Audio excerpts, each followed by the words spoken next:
Success story. Thank you. Thank you, everyone. Thank you. Thank you. All right, so now we move on to our second panel of the day.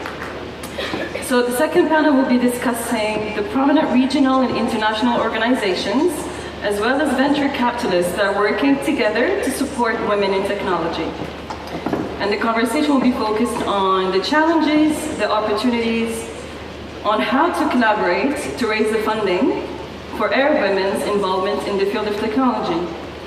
Now, please join me in welcoming a very large panel. So I'd like to invite the session moderator, Majda, Nafissa, Rahal first. And followed by her, I'd like to invite all the panelists as well. Because of the number of the panelists, I'm just going to invite you to make a short introduction about who you are, and then you can get the session started.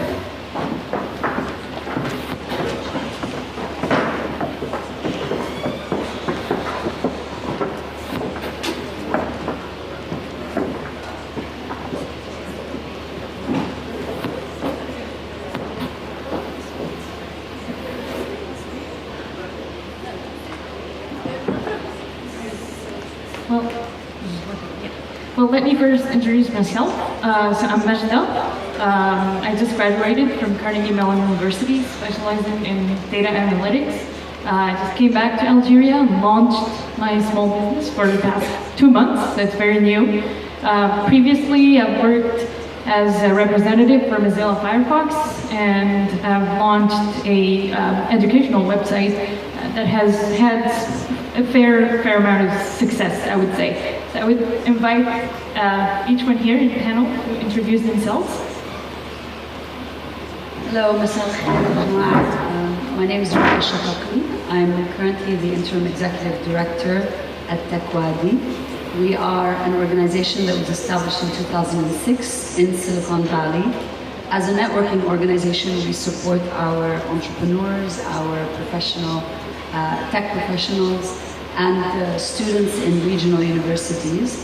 And we facilitate funding for Arab startups from Silicon Valley, as well as have education programs online for the ecosystem. So I invite you to visit our website at techwadi.org, and I'll be happy to address any questions you have after the panel about the organization.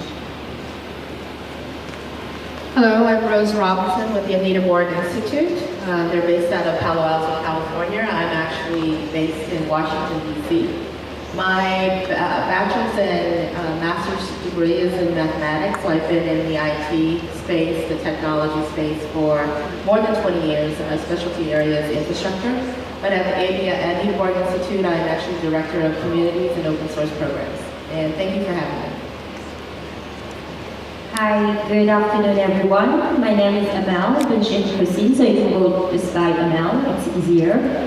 I am the Public and Government Affairs Manager for Dow Chemical. I cover also Africa and the Middle East for some of our businesses.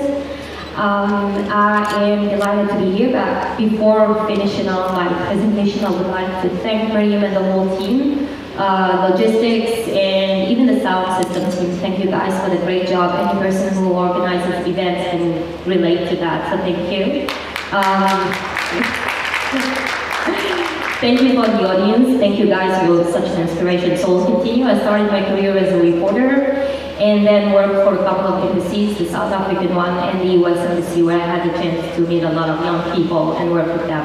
So thank you. I'm also Sana Odeh. I'm a professor of computer science at FAU New York and FAU Abu Dhabi. I'm the founder of ArabNET Computing, and I'm also the founder of the International Hackathon for Social Growth. Both of these projects I'm really proud of. I'm happy to be here among you and to see also the alumni of both programs present with us. So thanks also again to the leadership, and thanks for the audience for being here. Thank you. My name is Ghamlouch. I'm a senior program manager for ArabNET. ArabNET is the leading technology business conference in the Middle East and North Africa. I've been part of the team since 2011, but also been very active on the digital business space since 2010. And the most thing we're very excited about is really seeing the spur in technology and entrepreneurship in the Middle East. We started in 2010, early to late 2009, when there was 1 or 2 VCs in the Middle East. There was like maybe 100 entrepreneurs all over Milan. Today, there's an investment every other week, there's an acquisition every other week. And it's really exciting to be part of the sector, and we really look to promote and empower women and youth as well to enter the space and take control of their future by empowering them. I am Noureddine Tayebi.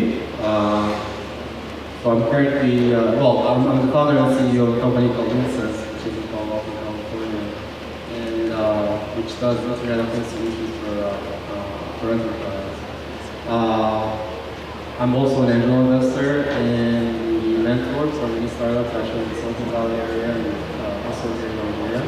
I'm actually the native of Algeria, so I was born and grew up here with my school here. Prior to that, I was the manager and also a research scientist with Intel. And I was in residence at Stanford University, where we had actually an Intel Center. Not only did we fund research there, but we also mentored and taught like many of the engineering and leadership programs there. I got my PhD from Stanford actually, in electrical engineering. And as I said, I grew up here, I went to school here. I got my diploma engineer from a company technique, I'm sure that many of you know it. And yeah, so I'm here to share experiences, network, and if you need anything, please feel free to reach out to me. Oh yeah, too. I mean, like, great organization. I mean, like, we should give a round of applause to all the young women that did this. Truly, at their age, I would have never been able to do this. And it's really amazing that they pulled this off. So I'm really excited to have all of you here, and it's quite an amazing panel. So Rosario, I'll start with you. So the Anita Borg Institute hosts the largest conference on women in technology. Can you tell us a little bit more about what the ABI, the Anita Borg Institute, does? And more specifically, what's the impact of what you're doing and how do you measure that impact? So let me start by telling you about Anita Borg herself. Anita Borg has special ties to NYU because she received her PhD from... Hello? Okay. So she actually, after receiving her PhD, moved out to DEC, out to California. DEC is Digital Equipment Corporation, which is now Xerox today. And she noticed that she was the only woman at a conference as well. So she finally met these women during the conference later on. They decided to make sure that they stayed connected to each other. And that's where Sisters came in. Sisters was our actual flagship community. After Sisters, a few years later, her and our current CEO, Kelly Whitney, came up with the idea of having a conference specifically for women and to highlight women. We don't hear about women or see women about their contributions in mainstream media, so they wanted to bring this out and celebrate the contributions that women are making and have made in this industry.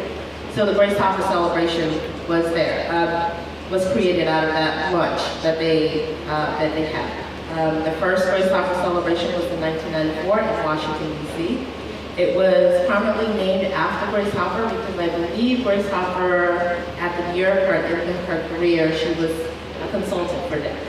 And she really, I think we mentioned her earlier today, is that she was really one of the very prominent women that made a lot of huge impact on technology.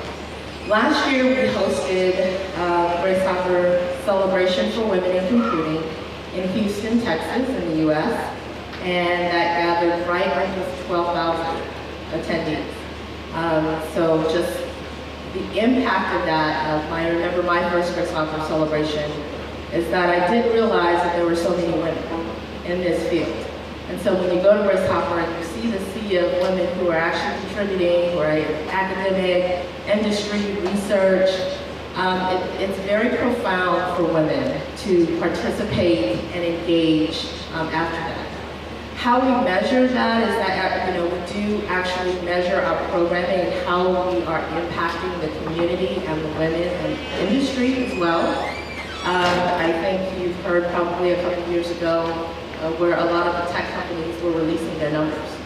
And so when they came out and released their numbers, they really would have been partners of ABI, Anita Borg Institute, to really understand what's happening in their own internal organization. So we work with our partner organizations to really understand what their numbers and where they're actually having problems. So a lot of our programming is around that. Measure your own impact. We also help. Yes. Our impact, the women in our community's impact, but also the industry, which is having so much fun. Thank you. Thank you very much. So ABI partners a lot with ArabWIC, right? Arab Women in Technology. So to send it out to, well, we've talked extensively this morning about ArabWIC and different chapters that have been created and all the impact that we have for ArabWIC this past 3 years. But one thing that struck me in your talk this morning was that, it's not a problem of numbers. Actually, Arab women are enrolled in high percentages in computer science and computer science related fields. The problem is, how do they advance and how do they take on leadership positions in those fields? So what do you think is the most important thing that we can do to address this and to make this better, to help women get into positions of leadership after they've gotten all this education in CS-related fields? It is such a great question, a very, very important question that I think that every single organization, company, person should ask themselves, like, what is it that I want to do? Maybe some people don't want to have this responsibility, it's a choice. But if you want to have an impact, some people are ambitious also. So some people are innovative, they want to have a decision making, part of the decision making, and they want to have an impact. Like, for example, I've known Rama for a long time now, and we've talked, we've strategized, and I know that she's definitely somebody that wants to have an impact and wants to be a leader. So that's also a choice, and it should be available for people. I think in terms of Arab computing, what we want to do is to try to create an environment where we really support women's goals. And of course, we're still very modest. We don't have the funding, we haven't employed one person full-time or part-time, so we're volunteer organization. But we can see with the little impact we're having that Maryam, for example, got a scholarship to come to the Grace Hopper. We as ArabNET Computing had raised money from Qatar Foundation, $20,000 for the past 2 years to bring 7 women from all over the Arab world to go to the Grace Hopper conference. And I think Maryam was able to see the impact of having a women's conference and providing opportunities like this, from scholarships to networking, to connecting with people, very important women. I mean, for Rose to be here from the US, a very important, prominent organization that from the Clintons to Sheryl Sandberg to all the VP of Microsoft, and, for example, Google sends about 1,000 people to this conference. Microsoft, 800 people to this conference. For her to be here, it's because of what we're able to do in the last a few years, actually, as an ArabNET Computing. We were able to partner with them from the beginning, to bring them to all our conferences, to see that what we're doing here, about the important work that we are doing here. For example, ArabNET also, for ArabNET to be here, for all of the partnership that we're doing in the region, to raise awareness about women in computing, and also to partner on supporting women, opening opportunities, providing resources. I think technical training, mentorship, international conferences, really partnership, like what Rose said about partnership with companies, with schools, with other resources to provide resources that support for women. That is what is important. So for women to be able to realize what they want to do, to make a decision, and then if they want to be leaders, they know they can be part of this organization. I mean, you can see that the women this is a great example today of the women that led this conference, who are very young, 22 and 23 years of age. And as Noureddine said, I mean, at their age, I wouldn't have dreamed of doing the things that they're doing now. And so you can imagine what next year they will be doing, or 10 years, what these women will be doing. Yes, we're not paying them, and yes, it's hard work, and they probably haven't slept for a month, and they're very tired. But in a few years, these are going to be the leaders of the future in Algeria, and I vouch for that. So it provides it's modest events, it's modest work, but it really provides a lot of opportunities and open up lots of networking opportunities, mentorship, resources, and so on. Great. And speaking of which, it's a question for everyone. So what do you think the role of women that already achieved success in this field is to help others and to share their success? Maybe your own question. Okay, I guess I can bridge now to the why I'm here, because I'm still figuring out. I'm not really computer. So no, but seriously. For that, as a woman, I have been for the past 6 years supporting not only women, but also students. I had the chance to work with some who came from a prestigious university called AZ, former enemy. Some also from Polytechnique, some from Boumerdes, so really STEM. So I was working for the US Embassy before, and we had a lot of youth outreach programs. And since we are in public relations and public affairs, we have access to a lot of people, and our network is really big. And we do a couple of things with those students. Number one, we make sure to connect them to the right people. They can get, maybe not a scholarship, but they can get an internship at a company or something like that. And number two, we make sure to advise them also on how they're behaving, because sometimes they can be clumsy, they can be shy, and we make sure to provide them with some advice and some connections.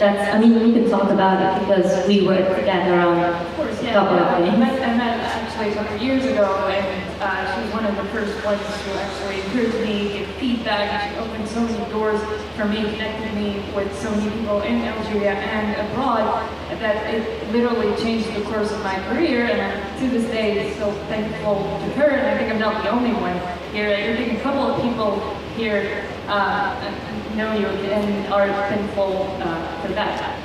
The other thing is that we don't do it just for them, we do it also for ourselves, because we didn't have the chance actually to meet people like us now, and we have to open doors to the younger generation. We do it with pleasure, and we have to do it, because if you don't do it, nobody else will do it. So feel free to actually network not only with the speakers, because they're great and they can give you a lot of advices, but with each other, because I find it really great to, and I meet a lot of people from the audience itself. So yeah. You want to chime in on that? So I think two other key things that women have to do is one, inspire. And by inspire, I mean allow young women to dream by giving them a sense of what is out there that's available to support them. I find a lot of the young women we work with are thinking of a very long road ahead, not necessarily imagining that success can be as early as next year, that you could actually be funded in the order of $100,000 for your startup, or maybe even $1 million if you have technical innovation that is unique. So with the TechWadi, our board is made up of predominantly women who have achieved great success and who are investing in entrepreneurs. We've got Hala Fadel, who is the founder of Leap Ventures. They have an $80 million fund that's very ready to invest in young entrepreneurs. Rahal has recently received $20 million as an investment in her tech innovation and can inspire a lot of young women in the work that she's done. I have supported women by doing angel investments in their startups in the UAE, and there are great networks for women angel investors that I would encourage anybody here who has a startup to look up and try and get investments from. So I think one of the things that remains, for ArabNET we look at the market, and one of the things we try to do as much as possible is highlight leaders in technology that are women as much as possible. They exist. The problem is we don't find them on the higher management scale as much as we want to. But recently this is starting to change with people like Rami Rustam, who's now the Chief Innovation Officer at GE Mina, or the Ventures, which has two women on the board as well. But still the number is lacking. You look at the Forbes 100 list of women, and it's very impressive. But then you look at other lists, and you're like, okay, I think we can do better than this. We do need more role models in technology, and the role models that exist need to come out from hiding, because our women are very good at hiding. We have lots of men that come to ArabNET and, we want to speak about these great achievements, and there's some that are great, and most are not great. And it's sad because we have to hunt down the women to find great ones who don't work on the presentation skills, who don't work on telling a great story. Rana does a great job of telling a great story, but how many women achievers in the region can stand on the stage and wow it for 20 minutes without being hesitant and without being reluctant and having self-doubt? And I think that's one of the things that women in the Middle East really need, is have more confidence, and not just in the Middle East, I think anywhere in the world. More confidence in saying, I have achieved this, and I'm great, and I can leave my house and my children will not burn it down, and they never will, and they never did. And it's something we talk about a lot with women that, I don't have children, but I know lots of women that do. And my mom worked all my life, and to me, it has always been an inspiration, because I cannot imagine a life where I've seen it. It just doesn't make sense. But you do all that. It's not to undermine people that sit at home. It's a great thing to do to take care of your children. But you will build a stronger role model for your children if you incorporate them into your life and give them a role model of achievement, of research, and so forth. And that's what ArabNET wants to really see. More women working on themselves to be able to present role models to younger women. I just would like to say that I think this is a great conversation. I think it's really important to have this conversation and to speak frankly about things. I really have a lot of respect actually for women, for example, my mom, who never finished high school. And if I owe anything to my success, it's actually for my mom. And I do think that she's, one of the smartest person on earth. And I think that it wasn't really her choice not to finish her education. But I think that literally she raised 7 daughters, that each one of us is very successful in our own way. I was raised in a small town that, as you know, in Palestine, occupied Palestine, didn't have that many resources. So for me, really, my mom was the cornerstone. So I think that for all these women that chose to raise their families and to stay home, I think that's really one of the most important careers. So I think that it's really a mistake to think that only women who work their work is very important. I think also our moms who raised us, their work should be very considered by society as one of the important jobs out there. So I have respect for all these women. I think that their job, being at home, is a very important job. I also would like to say that, the argument, I don't really buy this argument that there aren't that many women, Arab women speakers and, inspiring, and there are lots of them out there. I've done 3 conferences and I've done 5 hackathons, and I've had equal amount of judges, equal amount of presenters, and I've also had, for the conferences, if you remember, for example, last year, every single participant in the conference, about 120 people spoke, and it was so impressive. Even women who haven't really participated in conferences did really amazing. We really have, as companies, it's our job to go out there and seek women and promote women. And if we give them the opportunity the first time, they might not be, they'll be shaky, the next time they'll be better. So we cannot just blame it on the women.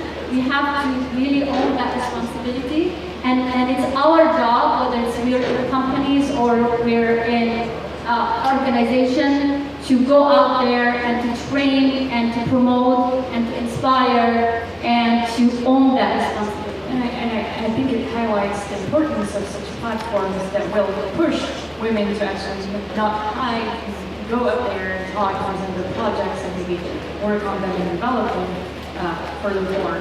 ArabWIC or even ArabNET. And I think Noureddine here wants to speak. You just want to basically comment on a few things. Well, as you can guess, I'm the only man in the panel. I haven't spoken. But I'm all for like empowering women. Not because I feel like I'm a feminist or anything like that. Not at all. Just being rational, honestly, especially in high tech. Especially if you look at computer science, there is a shortage of computer scientists compared to the demand for it. And 50% of the world are women.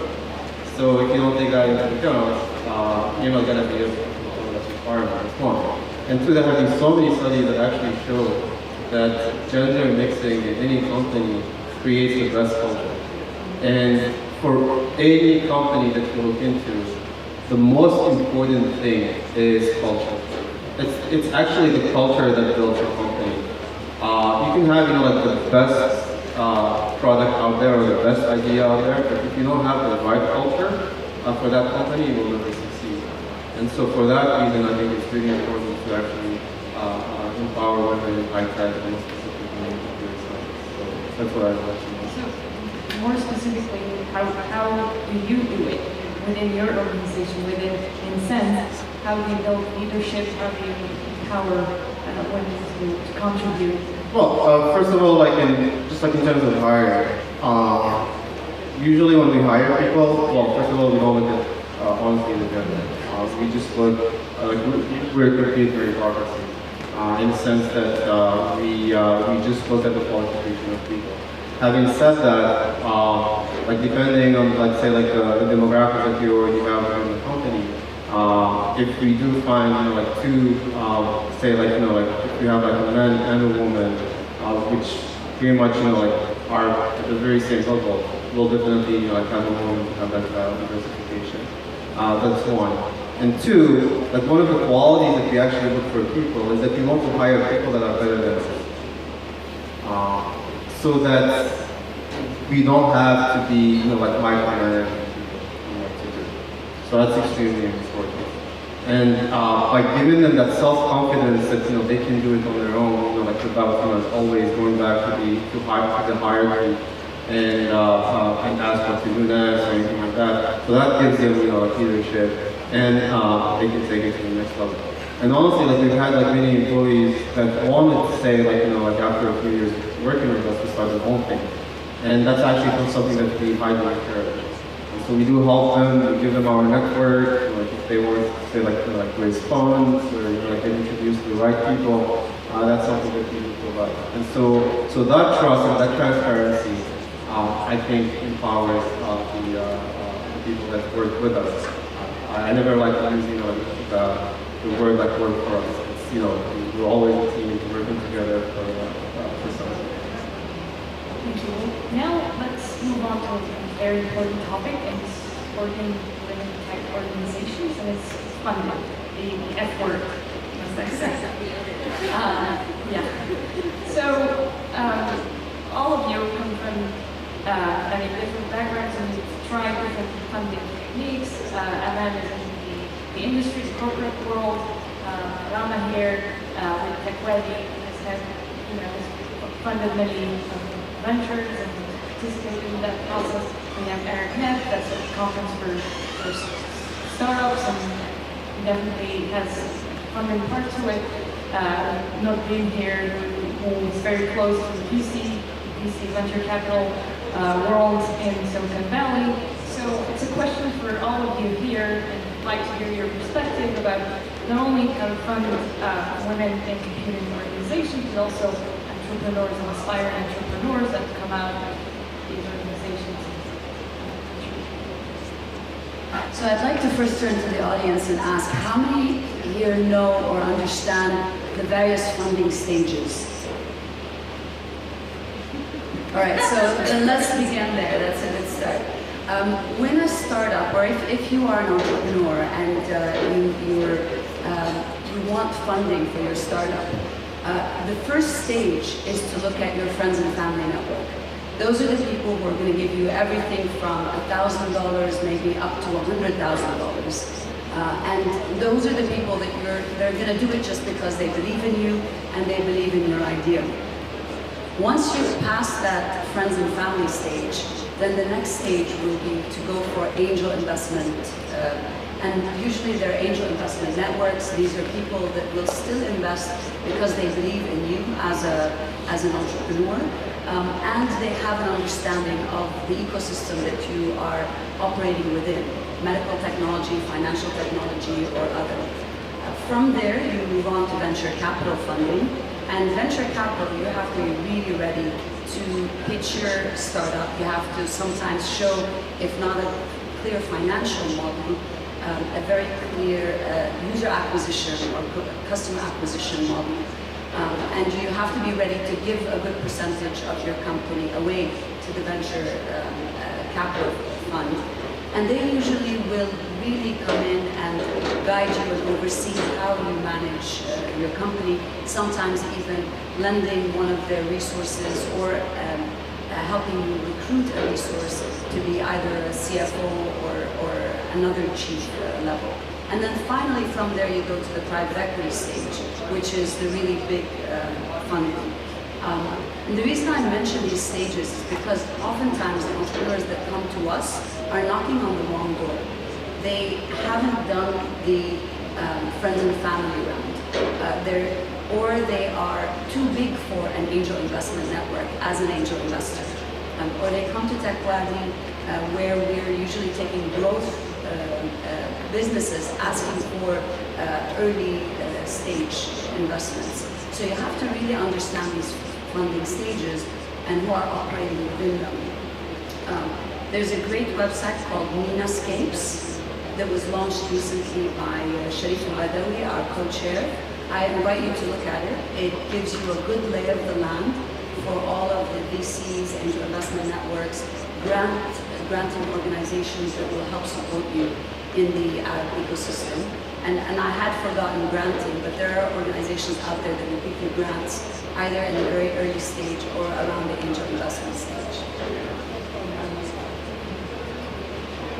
So the Anita Borg Institute participates in Sisters Pass It On Awards. These are very small grants, funding that they can use towards education, any of their startup, or even putting and hosting a small workshop.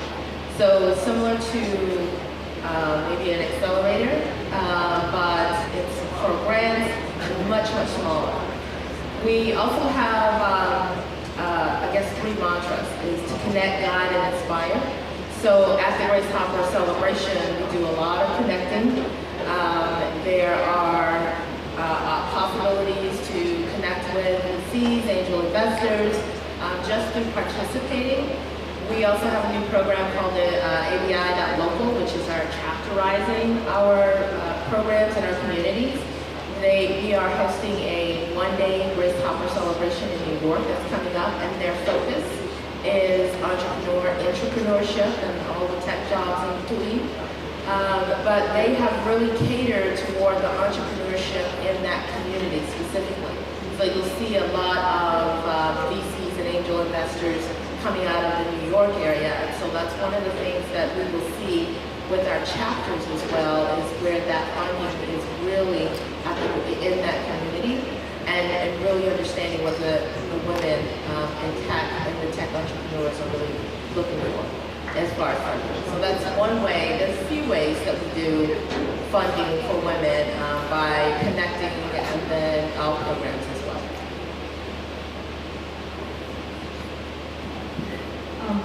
Recently, for the past 2 years, we've been working on research that really maps out the investment landscape of startups in the Middle East.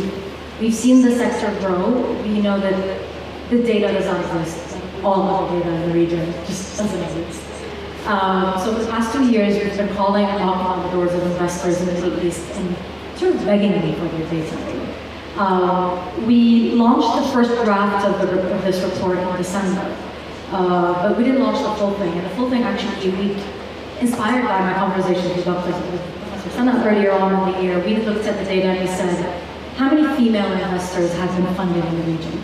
So we didn't publish, the full report will be out, I'd say in April. It will look at all the data from 2013, 14, and 15, and it'll map about 420 investments that have been done in the Middle East and North Africa. But the data that is currently out in the market in the report does not have the full data on the gender model. But I have the numbers and they will be out in the full report next month. And 12% of startups that have been funded in the Middle East have a female founder in them. And that's a very small number. We don't have a number of how many startups have female founders in the Middle East. That would be possibly a little bit more difficult to track. But out of all the 420 investments, there's only 12% that have a female founder. And the ratio of investments goes the same. It's a small ratio. So having a female founder does not, unfortunately, it has not been a contributor to raising more money at this stage. This is just solid numbers. It's not something that it's an opinion. But most of the time what we're saying is the people that are raising money that have female founders are in the UAE. So that's also reflective of actually most of the funding in the Middle East at this stage, especially later stage funding, is happening in the UAE. So by extension, there's been more females being funded. Maybe as we see, currently there's something like $800 million in VC money ready to be invested in the sector. So maybe this will change. But also we feel that we need more female investors as well. So like Rama said, she's an angel investor. There's Rahal, there's Noor, but how many more are, you look at the VC landscape, and that's one of the things we're going to map on the report is how many VCs are females as well. Because that would help change the bias slightly. Investors are not biased by default, but you cannot change the fact that when a woman walks in, they'll think, she's going to have kids, and when is she going to quit? And it's not something they can control. It's a psychological blink that happens in the mind, in the subconscious of the way we construct our societies. And we need more female investors to be able to combat that. To start something.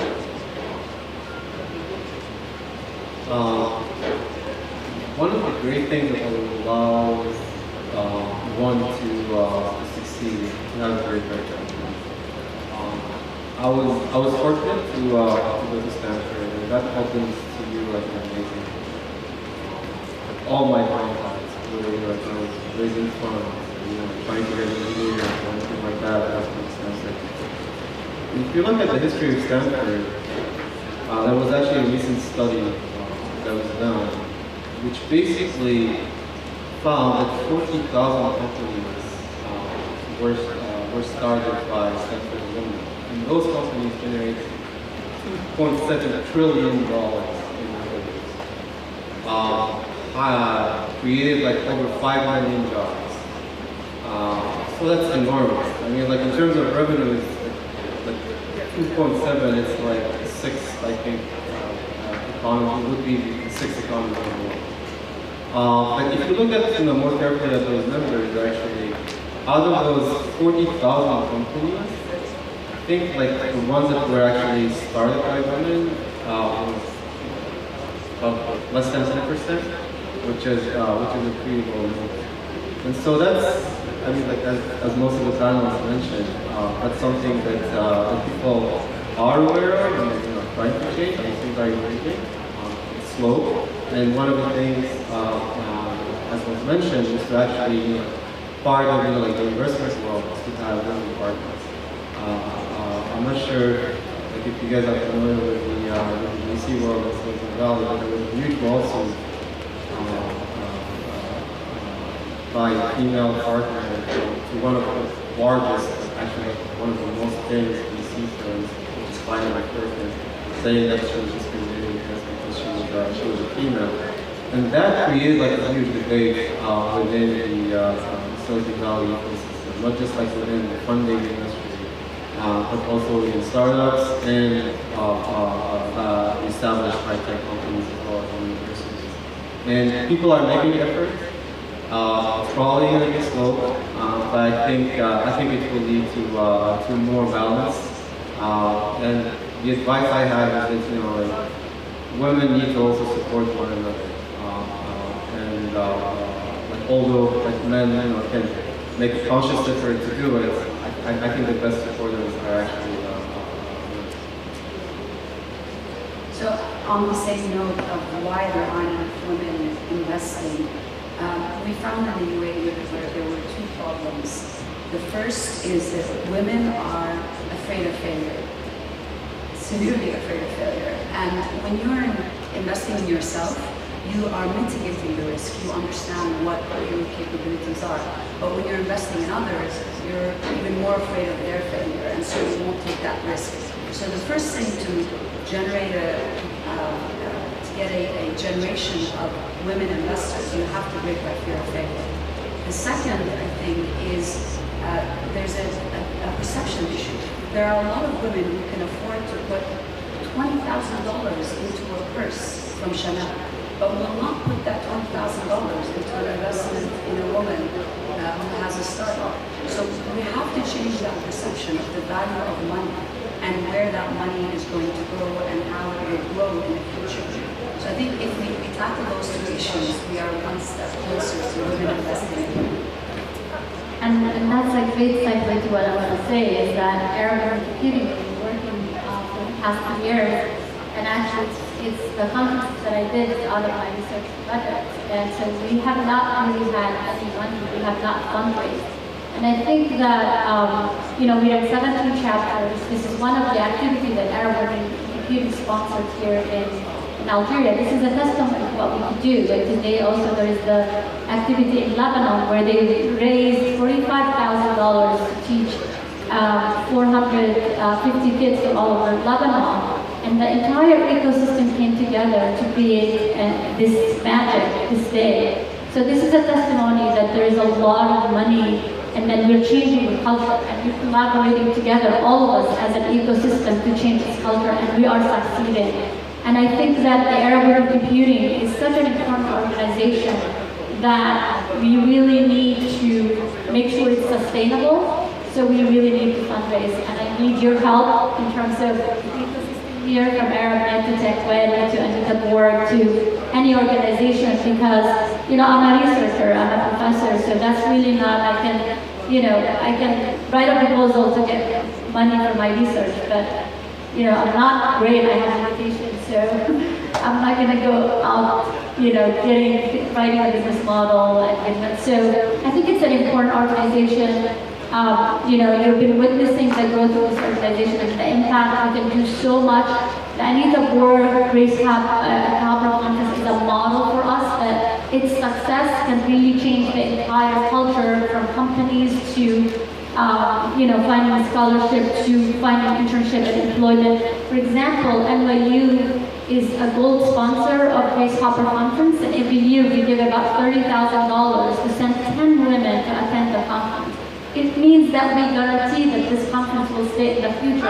And those 10 women that we bring from the computer science department in New York, when they walk into the conference, they walk out with jobs at Google, at Microsoft, at the top companies, with thousands of connections, key connections that they keep for the rest of their life.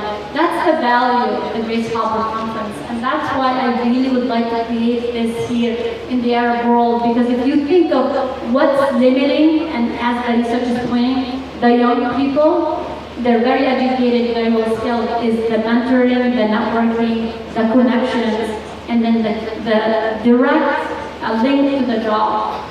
So this conference that we will do once a year, and we'll move with countries, and will hopefully that you will get to come to, is that it will open doors and will create that connections also easily, because I really think that we have very high-skilled, educated youth here, and they just need to be connected to the right resource, and together we can build that.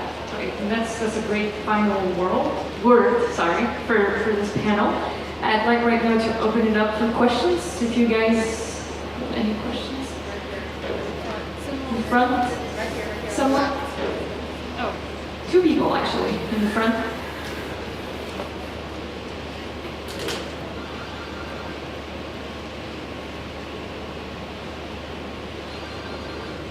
Hi, so my name is Sumo. Jumping on the Grace Hopper, I was one of the 800, not only female, but we had 10 men also from Microsoft going to Grace Hopper. And I always thank my manager for that because he chose me, but I was like, I want to go next year too, and the other year, and the year after, because it was amazing, and this is how I knew Arab Women in Competition. I never heard of it before. So, and thanks to that, I'm here today. So anyway, I have two questions.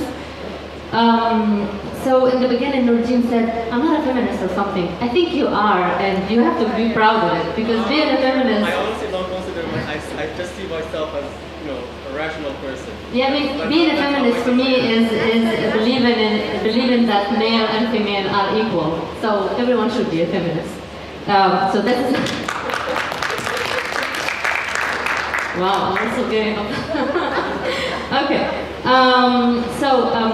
I feel that every one of you here wants to inspire women in order to change their mentality, but I think that since Sene and Jennifer showed us the data this morning that in this field the majority is still men. So I think maybe we should also change the mentality of men, because changing the mentality of women and men, then we can achieve our goal of having 50-50. I think only trying to change the mentality of women is not enough. So what do you think about that? This is the first question.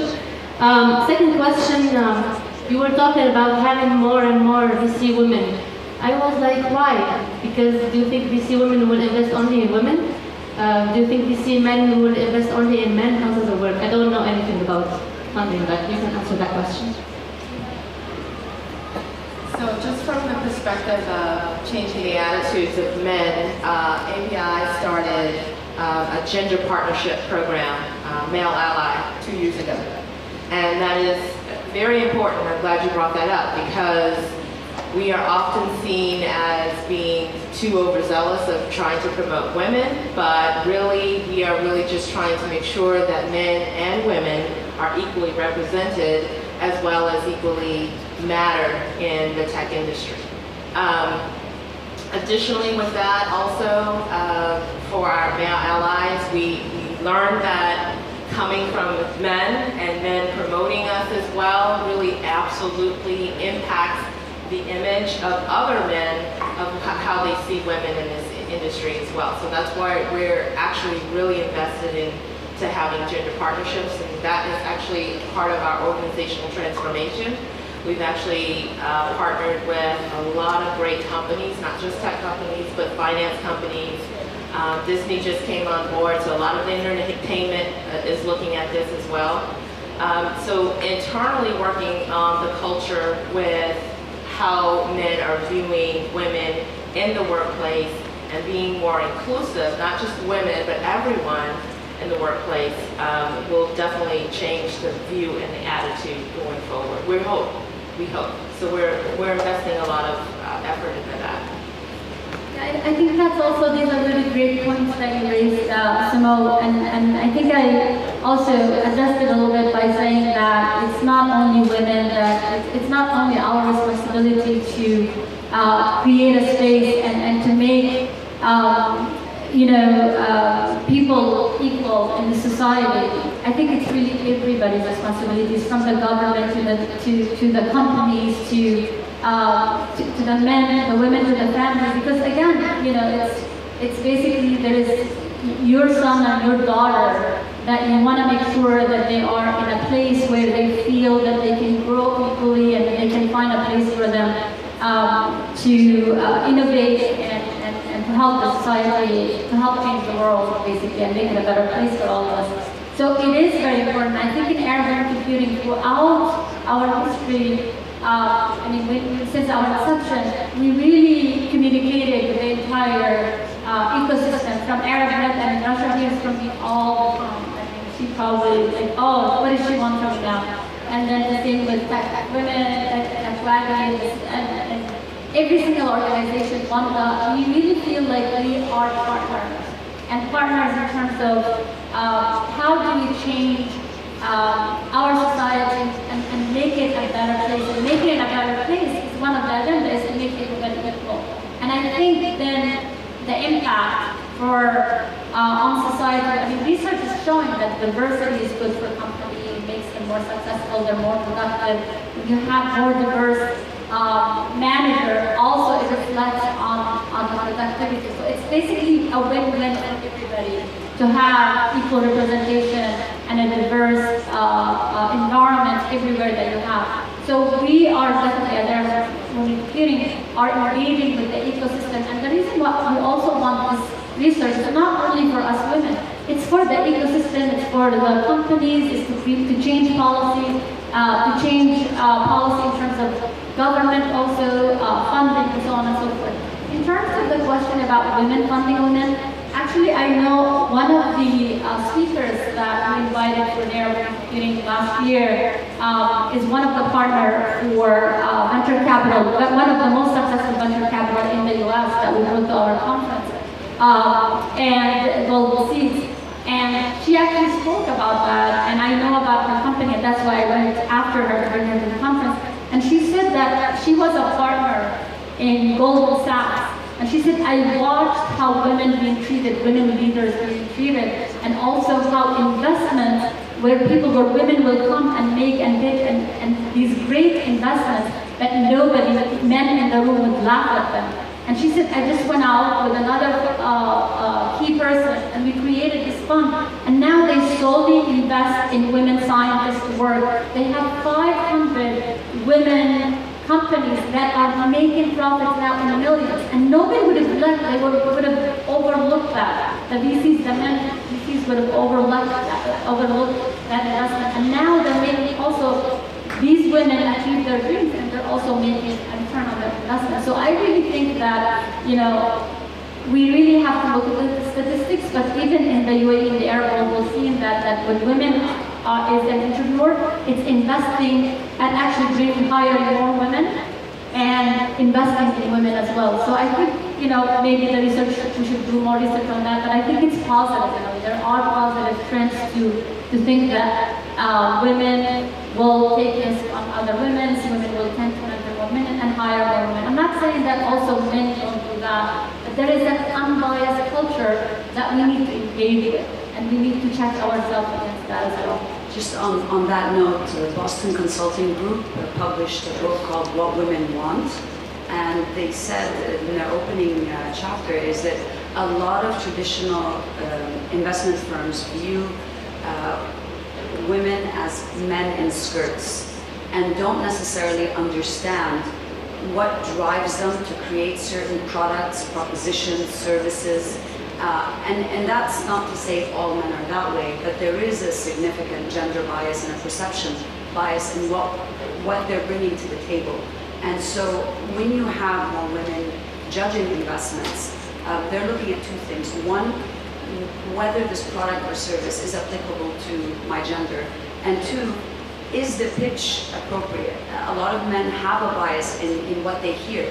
They see numbers, they see very specific data that they get from the pitch that's very different from the data that a woman will get from the pitch. So when we had our angel investment network, it was all women, and we were investing in men and women alike. But all of the women that pitched to us said that the questions that we asked were very different than what they had been used to. And they felt that they appreciated the feedback that they got as well. So I think there is a great role for us to play. I'd like to add a little bit. The question, if more women in investment would increase women in investment, it's yes. Because there's a huge problem right now, not in the Middle East, but in the world, in Europe and US specifically, where the leadership of the top companies in investments are white men. And the investments are being made into white men. If you look at the boards of most of the big companies, it's not multi-ethnic, it's not multicolored, it's not multi-gender. And that's something that's being combated all over the world. Because, and their excuse is, we don't find qualified people in the lineup to become management. And you can only get qualified people in the lineup if you invest in these people. And if you're not biased by all sorts of things to promote one person over the other, or to neglect women because of maternity leave or any other reason. If you look at recently, I saw some of the investment numbers, and I'm not sure what country that was in, but it showed that there was a huge number of colored women in startups, but 0% of the investment in that country went to colored women. Does that mean colored women can't do startups? Absolutely not. There's lots of fantastic startups out there that are run by women. Their ability to achieve investments, or really even media coverage that doesn't strike up the question of work-life balance that you would not ask a man in a normal conversation is very low. And sometimes it gets a bit offending because the kind of questions you get exposed to as a woman in careers or in business interviews or on panels, in general conferences, are so tied up to your gender. At some point you're like, can we get over my gender and just move on to business? And that's something that we need to have more women in this space to be able to fight that bias. So much research has been done, and actual investors will tell you, we decide if we're going to invest in someone in the first minute we meet them. Before we see the numbers, before we see the pitch, before we see the slides. You look at that person and you decide, is this someone I'm going to meet on a monthly basis, and I'm going to look at flow charts and business with? And this has nothing to do with the numbers. And this is purely out of the mouth of investors. Not a single investor will deny us. They invest in you based on you and not on the business model. And the more women you get to make these decisions, likelihood is you're probably going to get more women invested in. Thank you. We have another question over here.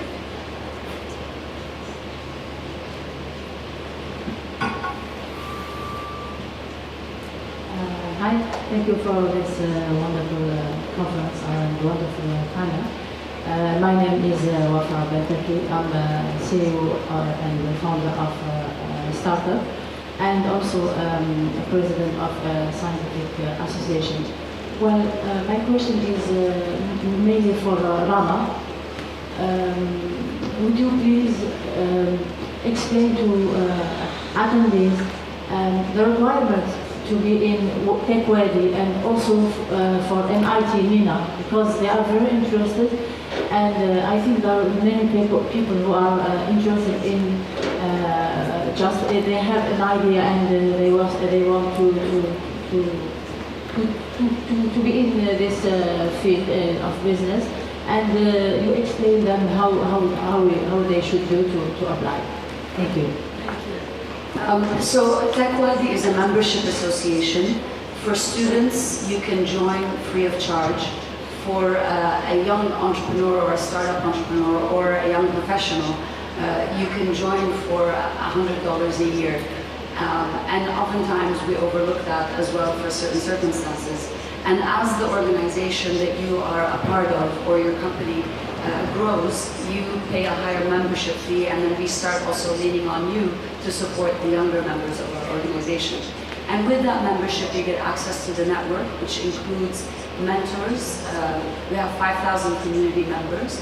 Among them are mentors in very specific technical disciplines, as well as mentors who can give you legal advice and business and marketing advice. We also invite you to attend the events, as well as attend acceleration programs, and speak in some of our events that are virtual as well as in-country events. The MIT Arab Enterprise Forum runs an annual business plan competition, which Rama mentioned that she had won. Anybody can apply. There's an ideas segment, so if you just have an idea, you'd like to apply, you could do that. There's a startup track, and then there's a social enterprise track for those of you who are interested in starting up social ventures. We hold an annual conference, it travels. I think 2 years ago it might have been in Morocco. We'd love to hold it in Algeria, hopefully in the near future. And we also have the MIT Science Review, which is a magazine that publishes on scientific innovation in the Arab world and translates scientific innovation from English to Arabic that is appealing to Arab audiences. And I'll be happy to address any questions you have afterwards. Whose team is mainly women, actually? Yeah, whose team is primarily all women. My team review. One guy, yes. We like to include gentlemen as well. Are there any more questions? Yep. Gentleman in the back.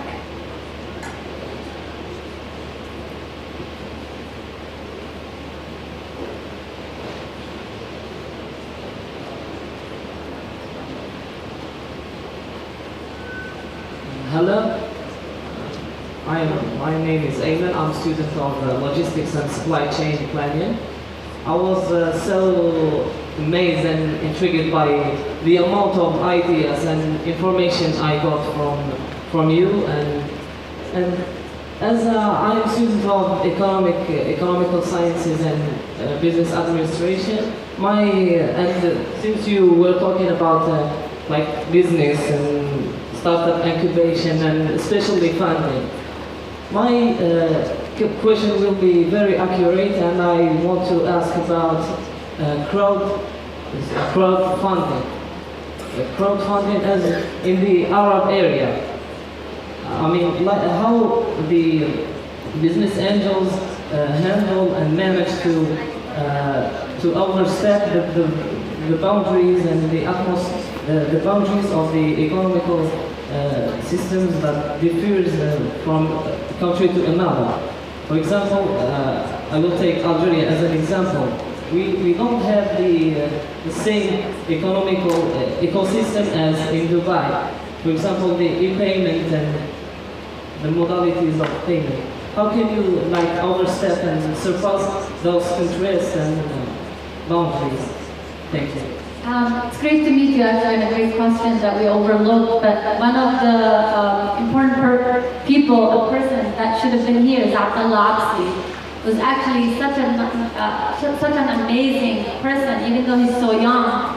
I really think he's inspired so many people in the Arab world. So he started this company called Zumal, and it is a crowdsourced funding, and it is dedicated to actually support and help people get funding for their own company. So I urge you all, he should have been here, but he didn't get his visa on time. I really wish he was supposed to be on this panel and also give a keynote, but couldn't make it because of the visa. So look it up. It's Zumal. Contact Abdullah and reach out to them because they will help you to get funding and get a startup fund through crowdsourced funding.